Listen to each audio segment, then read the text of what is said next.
অপূর্ব সুন্দর একজন মহামানবের কথা আছে, ইউসুফ আলাইহিস সালাম। আমরা সূরা ইউসুফ পড়তে শিখি নাই এখনো।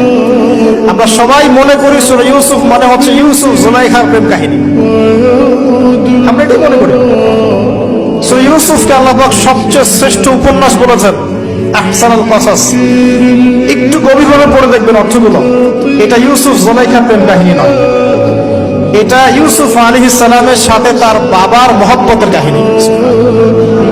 এটা পিতা আর সন্তানের মহব্বতের কাহিনী।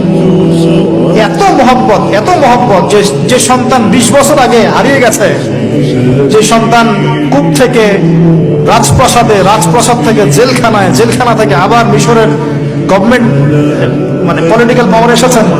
বাবা কিন্তু এটা জানেন না, কিন্তু সন্তান যখন একটা জামা পাঠিয়ে দিচ্ছে, জামা, এই কমিজটা নিয়ে যাও আমার বাবার চোখে দিও, বাবা দৃষ্টি ফিরে পাবে। কমিজ নিয়ে যখন